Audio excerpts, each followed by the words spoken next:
চাঁদনি, এই চাঁদনি, তোকে আমি বলেছিলাম না যে বাসায় যাওয়ার সময় ওকে সঙ্গে করে নিয়ে যাবি? আনিসনি কেন? একা একা কেন চলে এলি?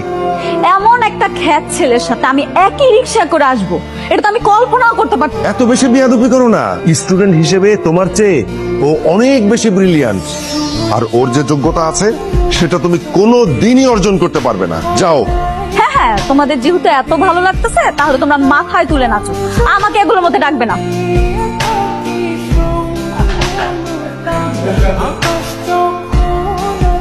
স্যার আসসালামু আলাইকুম।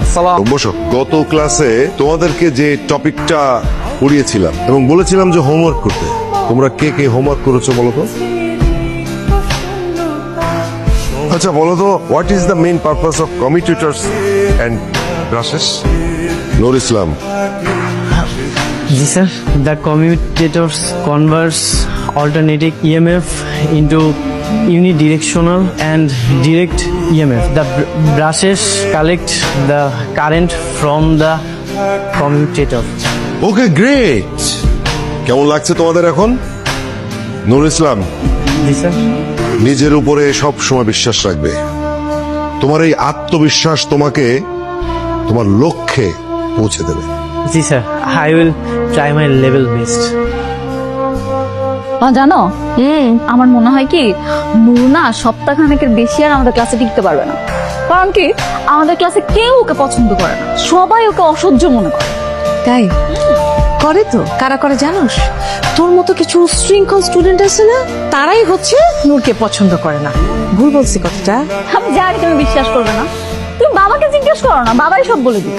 বাবা বলেছে তো, একটা কোশ্চেন গোটা ক্লাসে সবাইকে জিজ্ঞেস করছিল, কেউ বলতে পারে নাই, কিন্তু শুধুমাত্র আমাদের নূর এই প্রশ্নের উত্তরটা খুব সুন্দর করে বলেছে। আর কিছু জানার আছে? এক্সকিউজ মি মা, ওর মতো সারাদিন যদি বইটা নিয়ে বসে থাকতাম না, এর থেকে ভালো স্টুডেন্ট আমি হতাম, ঠিক আছে? আর তোমার কি লজ্জা শরম নাই? আমি আবার কি করলাম? কি করলাম মানে?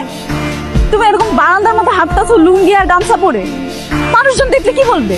না না, তেমন তো কিছু না, মানে এই জায়গা তো আমি পড়তেছিলাম, এই যে বই পড়তেছিলাম মানে? বারান্দার মধ্যে কেউ পড়াশোনা করে? তোমার রুম আছে না, তুমি তোমার রুমে পড়াশোনা করবা। আর কি অদ্ভুত, মানে লুঙ্গির সাথে কেউ সানগ্লাস পরে, উইয়ার্ড। তুমি কি জানো তোমাকে কতটা ব্যাককল দেখা যাচ্ছে? আসলে কাহিনীটা হয়েছে কি, আমার মাথা ব্যথা করতেছিল, এই জন্যই তো আমি চশমাটা পরছি। আবার সানগ্লাসগুলো কি অদ্ভুত দেখা যাচ্ছে। আর পড়াশোনা কি মানুষ করে না? তুমি কি ভাবছো যে তুমি একটা প্রশ্নের উত্তর দিয়ে বিদ্যাসাগর হয়ে গেছো? বুঝছো, আমি সবকিছু